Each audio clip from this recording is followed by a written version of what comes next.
What up, what up, what up? Salute. What it is, what it do, what's happening, man. This is Nocturnal Thoughts with a real quick video. Just my immediate reaction to the fight between Tim Tyzu and Sebastian Fundora, the Tower Inferno. You know what I'm saying? Really can't be too surprised and too shocked that Fundora upset the apple cart. They both showed the tenacity and the heart of a great warrior, old school throwback fight, blood, guts, and you know, just an all-out bloodbath, fireworks. But you know, for Tim Tyzu to switch up his opponent at the last minute, I felt like that was handicapping him a little bit more than it was actually handicapping Sebastian Fundora, even though they both were switching the last minute. It's just, to me, it would be hard to be prepared to go from fighting the Keith Thurman to fighting the Fundora versus Fundora. The person he was preparing for, you know, still was more like Tim Tyzu. You know, still you didn't have to make that much of an adjustment to your game plan.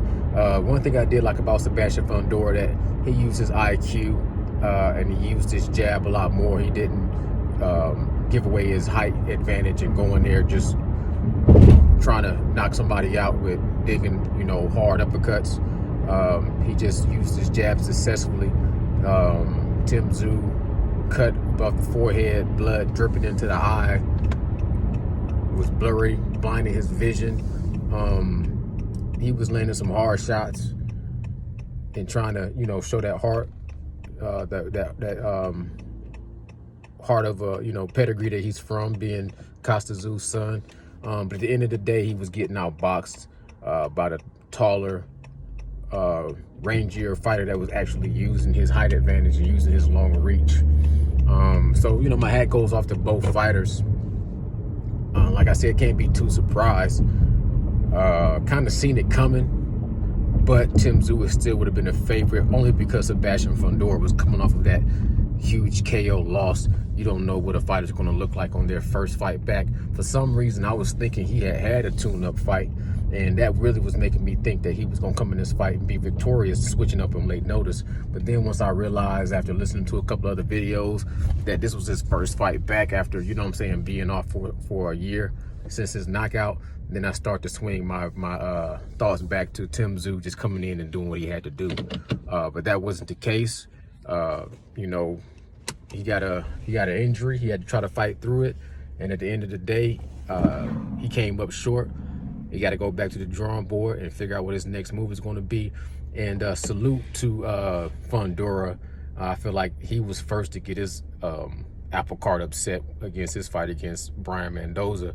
He was on track to be where he is now, and that knockout kind of set him back, but at the same time, it set him up for victory.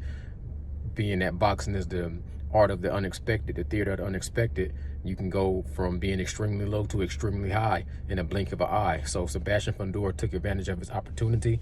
He took his shot, and it was, you know what I'm saying, perfectly targeted for him to be where he's at now.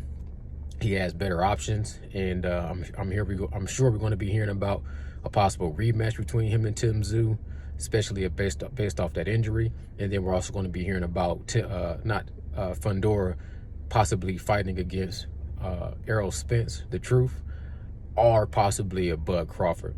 And if all those three names are in a hat, I would honestly have to say that the way I would see that shaking out would probably go towards Sebastian Fundora versus Errol Spence. But what I would like to see is Errol Spence versus Bud.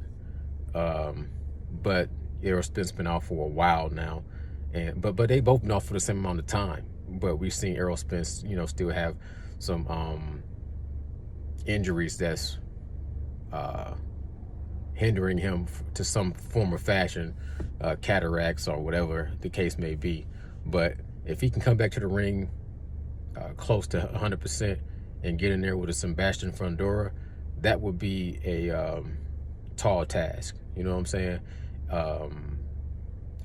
For him, I would see Bud Crawford being able to deal with Sebastian Fundora handedly, Tim Tyzu handedly, and a rematch with Errol Spence right now handily all those fights would go the way of Bud Crawford. So we just have to see how it shakes out.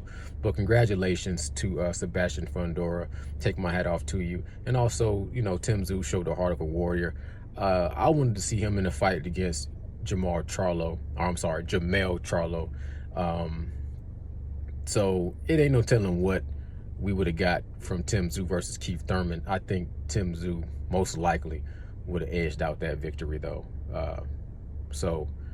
Those are my thoughts. Y'all let me know what y'all think in the comments below, man. It's Nocturnal. Salute, salute, salute. Bye.